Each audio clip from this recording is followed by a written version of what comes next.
ഇന്ന് നമ്മളൊരു വെറൈറ്റി പൊറോട്ട റെസിപ്പിയാണ് കേട്ടോ കാണിക്കാൻ പോണത്. വീശി അടിക്കേണ്ട, അതുപോലെ തന്നെ ഒരുപാട് സമയം വേണ്ട. നമ്മുടെ ചപ്പാത്തി ഉണ്ടാക്കിയെടുക്കുന്ന അത്ര സമയം മതി ഉണ്ടാക്കിയെടുക്കാനായിട്ട്.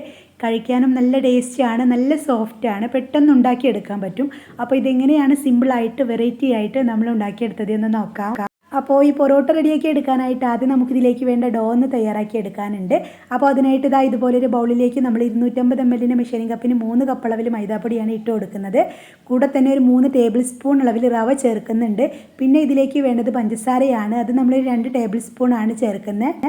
ഇനി ആവശ്യത്തിന് ഉപ്പും കൂടെ നമുക്കിതിലേക്ക് ആഡ് ചെയ്യാം. നമ്മളിപ്പോൾ ഒരു 1/4 ടേബിൾ സ്പൂണിലും താഴെയായിട്ടാണ് ഉപ്പ് ആഡ് ചെയ്തിട്ടുള്ളത്. പിന്നെ ഇതിലേക്ക് ആവശ്യത്തിന് വെള്ളം കൂടെ ചേർത്ത് കൊടുക്കാം. 1 കപ്പ് വെള്ളമാണ് നമ്മൾ എടുത്തിട്ടുള്ളത്. അതൊരു 1/4 ഭാഗത്തോളം ആദ്യം ഒഴിച്ചിട്ട് ചെറുതായിട്ടൊന്ന് കുഴച്ചു. ആ സമയം തന്നെ ഇതിലേക്ക് ഒരു 2 ടേബിൾ സ്പൂൺ സൺഫ്ലവർ ഓയിലും കൂടെ ഒഴിച്ചിട്ടുണ്ട്. സൺഫ്ലവർ ഓയിലോ അല്ലെങ്കിൽ ഏതെങ്കിലും റിഫൈൻഡ് ഓയിൽ എടുത്താൽ മതി. എന്നിട്ട് വീണ്ടും ഒന്ന് കുഴച്ച് നോക്കി. അപ്പോൾ വെള്ളം കുറവായതുകൊണ്ട് തന്നെ ആ 1 കപ്പ് ഫുള്ളായിട്ട് നമ്മൾ ഇതിലേക്ക് ആഡ് ചെയ്ത് കൊടുത്തിട്ടുണ്ട്. എന്നിട്ട് വീണ്ടും ഒന്ന് കുഴച്ച് നോക്കി. അപ്പോൾ വെള്ളം കുറവായതുകൊണ്ട് പിന്നെ ഒരു ടേബിൾ സ്പൂണും കൂടെ എക്സ്ട്രാ വെള്ളം ആഡ് ചെയ്ത് കൊടുത്തിട്ടുണ്ട്. അപ്പോൾ 1 കപ്പും 1 ടേബിൾ സ്പൂണും കൂടെയാണ് വെള്ളം നമുക്കിതിലേക്ക് ടോട്ടലായിട്ടുള്ളത്. എന്നിട്ടിത് നമ്മൾ സാധാരണ ചപ്പാത്തിക്കെല്ലാം കുഴച്ചെടുക്കുന്നതിനേക്കാളും ഒന്നുകൂടെ ഒരു സോഫ്റ്റായി കിട്ടുന്നത് വരെ ഇതൊന്ന് കുഴച്ചെടുക്കണം. ഏകദേശം ഒരു 6-7 മിനിറ്റ് നന്നായിട്ട് കുഴച്ചെടുക്കുക. നന്നായിട്ട് കുഴച്ചെടുത്തതിന് ശേഷം കയ്യിൽ വെച്ചിട്ട് ജസ്റ്റ് ഇതുപോലെ ഒന്ന് ഉരുട്ടിയിട്ടെടുക്കുക. ഇതുപോലെ ഉരുട്ടിയെടുത്തതിന് ശേഷം മുകളിൽ ഒരല്പം സൺഫ്ലവർ ഓയിലോ അല്ലെങ്കിൽ ഏതെങ്കിലും റിഫൈൻഡ് ഓയിൽ ഇതുപോലെ ഒന്ന് സ്പ്രെഡ് ചെയ്ത് കൊടുത്തിട്ട് അടച്ച് വെച്ച് ഏകദേശം ഒരു 15-20 മിനിറ്റ് നമ്മളിതൊന്ന് റെസ്റ്റ് ചെയ്യാനായിട്ട് മാറ്റി വയ്ക്കുകയാണ്. ഒരു 15-20 മിനിറ്റ് കഴിഞ്ഞതിന് ശേഷം ഒന്ന് തുറന്ന് നോക്കാം. നല്ല സോഫ്റ്റായി കിട്ടിയിട്ടുണ്ട്. ഇനി ഇത് അത്യാവശ്യം വലിപ്പമുള്ള വലിയ ഉരുളയായിട്ടാണ് നമ്മൾ ഉരുട്ടിയെടുക്കുന്നത്. നമ്മളിപ്പോൾ ഒരു 4 ഉരുളയായിട്ടാണ് ഉരുട്ടിയിട്ടുള്ളത്. ഇനി ഇത് അടച്ച് വെച്ചിട്ട് ഒരെണ്ണം ഇതിൽ നിന്നും എടുക്കാം. എന്നിട്ട് നമുക്കിത് പരത്തിയെടുക്കാൻ വേണ്ടിയിട്ട് തുടങ്ങാം. അപ്പോൾ അതിനായിട്ട് ആദ്യം കൗണ്ടർ ടോപ്പിൽ ഒരല്പം മൈദാപ്പൊടി ഇതുപോലെ ഇട്ട് കൊടുക്കുക.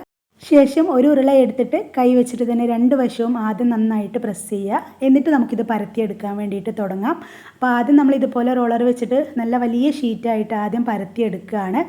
ഇത്രയും വലിപ്പത്തിൽ നമ്മൾ നന്നായിട്ട് പരത്തിയെടുത്തതിന് ശേഷം പിന്നെ നമ്മുടെ കൈ വെച്ചിട്ട് പതിയെ വലിച്ച് ഇതൊന്ന് ഷീറ്റ് വലുതാക്കി എടുക്കുകയാണ്. ഇത് പതിയെ വലിച്ചാൽ നല്ല തിന്നായിട്ട് വലിയ ഷീറ്റായിട്ട് നമുക്ക് കിട്ടും.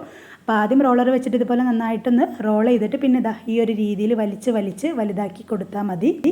ഇനി ഇതിന് മുകളിലായിട്ട് സൺഫ്ലവർ ഓയിലോ അല്ലെങ്കിൽ ഏതെങ്കിലും റിഫൈൻഡ് ഓയിലോ ഒഴിച്ചിട്ട് നമ്മുടെ കൈ വെച്ചിട്ട് എല്ലായിടത്തേക്കും ഒന്ന് സ്പ്രെഡ് ചെയ്ത് കൊടുക്കാം.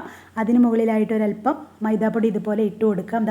ഈ ഒരു രീതിയിൽ കുറച്ചായിട്ട് ഇട്ട് കൊടുക്കുക. ഇനി ഒരു പിസ്സ കട്ടർ വെച്ചിട്ടോ അല്ലെങ്കിൽ ഒരു കത്തി വെച്ചിട്ടോ നമുക്ക് ഈ ഒരു വലിപ്പത്തിൽ എല്ലാം തന്നെ കട്ട് ചെയ്തെടുക്കാം. ഒരു ഷീറ്റ് നമ്മളൊരു 6-7 പീസായിട്ട് വേണം കട്ട് ചെയ്തെടുക്കാനായിട്ട്. ശേഷം ഇതുപോലെ പതിയെ ആദ്യം ഒരെണ്ണം നമ്മൾ റോൾ ചെയ്തെടുത്തു. എന്നിട്ട് അത് അടുത്ത കട്ട് ചെയ്തതിന് മുകളിലായിട്ട് വെച്ച് കൊടുത്തിട്ട് വീണ്ടും റോൾ ചെയ്തെടുക്കുക. റോൾ ചെയ്ത് കൊടുക്കുന്ന സമയത്ത് പതിയെ വലിച്ചിട്ട് വേണം റോൾ ചെയ്യാനായിട്ട്. എന്നാൽ ഒന്നുകൂടെ ഒന്ന് നല്ല തിന്നായിട്ട് നമ്മുടെ ഷീറ്റ് കിട്ടും. അപ്പോൾ ഓരോന്നും റോൾ ചെയ്തെടുത്തിട്ട് അടുത്ത ഷീറ്റിന് മുകളിലായിട്ട് വെക്കുക. എന്നിട്ട് വീണ്ടും നന്നായിട്ട് റോൾ ചെയ്യുക. അങ്ങനെ ഫുള്ളായിട്ട് നമ്മൾ ഈ ഒരു രീതിയിൽ റോൾ ചെയ്ത് റെഡിയാക്കി വെക്കുക. അപ്പോൾ നല്ല സിമ്പിളാണിത്. ഇതുപോലെ റോൾ ചെയ്തെടുക്കാനായിട്ട് ഒരുപാട് ബുദ്ധിമുട്ടൊന്നുമില്ല. പതിയെ ഇതുപോലെ ഒന്ന് റോൾ ചെയ്ത് കൊടുത്താൽ മതി. ഫുള്ളായിട്ട് റോൾ ചെയ്തെടുത്തിട്ടുണ്ട്. ഇനി നമ്മളിത് റെസ്റ്റ് ചെയ്യാനായിട്ടൊന്നും വെക്കുന്നില്ല കേട്ടോ. കുറച്ച് മൈദാപ്പൊടി ഇട്ട് കൊടുത്തിട്ട് കൈ വെച്ചിട്ട് ആദ്യം 2 വശവും പ്രസ് ചെയ്യുക. എന്നിട്ട് സാധാരണ നമ്മൾ ചപ്പാത്തിയെല്ലാം പരത്തിയെടുക്കില്ല, ആ ഒരു രീതിയിലാണ് പരത്തിയെടുക്കുന്നത്. പൊറോട്ട ആയതുകൊണ്ട് കുറച്ച് കട്ടിയിലാണ് പരത്തിയെടുക്കുന്നത്. ഒരുപാട് തിന്നാക്കി എടുക്കണ്ട. പൊറോട്ടയുടെ ഒരു കട്ടിയിൽ പരത്തിയെടുത്തതിന് ശേഷം നമുക്കിത് ചൂടായ പാനിലേക്ക് ഇട്ട് കൊടുക്കാം. അപ്പോൾ ഇത് ചുട്ടെടുക്കാനായിട്ട് നേരത്തെ തന്നെ സ്റ്റൗവിലൊരു പാൻ വെച്ച് കുറച്ച് സൺഫ്ലവർ ഓയിൽ ഇതുപോലെ ഒഴിച്ചു കൊടുത്തിട്ടുണ്ടായിരുന്നു. അതിലേക്കാണ് നമ്മുടെ പൊറോട്ട ഇട്ട് കൊടുക്കുന്നത്. ഇട്ട് കൊടുക്കുന്ന സമയത്ത് ഫ്ലെയിം നല്ല ഹൈ ഫ്ലെയിമിൽ തന്നെ വെക്കുക. ഇട്ടൊരു 1-2 സെക്കൻഡ് കഴിഞ്ഞതിന് ശേഷം ഫ്ലെയിം കുറച്ച് വെക്കാം. ആ സമയം നമുക്ക് മുകളിൽ കുറച്ച് സൺഫ്ലവർ ഓയിൽ ഇതുപോലെ ഒഴിച്ചു കൊടുക്കാം.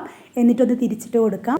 തിരിച്ചിട്ടതിന് ശേഷം വീണ്ടും ഒരല്പം സൺഫ്ലവർ ഓയിലോ അല്ലെങ്കിൽ ഏതെങ്കിലും റിഫൈൻഡ് ഓയിലോ ഒന്ന് ആക്കി കൊടുക്കാം. എന്നിട്ട് വീണ്ടും തിരിച്ചിട്ട് കൊടുക്കുക. ഈ സമയത്ത് പ്രത്യേകം ശ്രദ്ധിക്കുക, ഫ്ലെയിം നന്നായിട്ട് കുറച്ച് വെച്ചിട്ട് വേണം ഇതുപോലെ തിരിച്ചും മറിച്ചോട്ട് ചുട്ടെടുക്കാനായിട്ട്.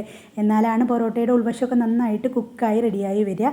എന്നിട്ട് ഇതുപോലെ തിരിച്ചും മറിച്ചോട്ട് ചെറുതായിട്ട് കളറെല്ലാം മാറി നമ്മുടെ പൊറോട്ടയുടെ കളറെല്ലാം ആയി വരുന്ന സമയത്ത് നമുക്കിത് പാനിൽ നിന്നും എടുത്ത് മാറ്റാം. അപ്പോൾ ഇത്രയേ ഉള്ളൂ. എല്ലാവരും ഒന്ന് ട്രൈ ചെയ്ത് നോക്കുക. അപ്പോൾ നമ്മളിത് പാനിൽ നിന്നും എടുത്തതിന് ശേഷം നമ്മളിത് ചൂടോടുകൂടി തന്നെ കൈ വെച്ചിട്ട് ഇതുപോലെ നന്നായിട്ടൊന്ന് അടിച്ച് കൊടുക്കുക. അപ്പോഴാണ് നമ്മുടെ പൊറോട്ടയുടെ ലെയറെല്ലാം സെപ്പറേറ്റ് ആയിട്ട് നമുക്ക് കിട്ടുക. അപ്പോൾ ഇത്രയേ ഉള്ളൂ. എല്ലാവരും ഒന്ന് ട്രൈ ചെയ്ത് നോക്കുക. വീഡിയോ കണ്ട് ഇഷ്ടമായെന്ന് ലൈക്ക് ചെയ്യുക. ഇതുപോലെയുള്ള ന്യൂ റെസിപ്പീസിനായിട്ട് നമ്മുടെ ചാനൽ ഒന്ന് സബ്സ്ക്രൈബ് ചെയ്യുക. Thanks for watching.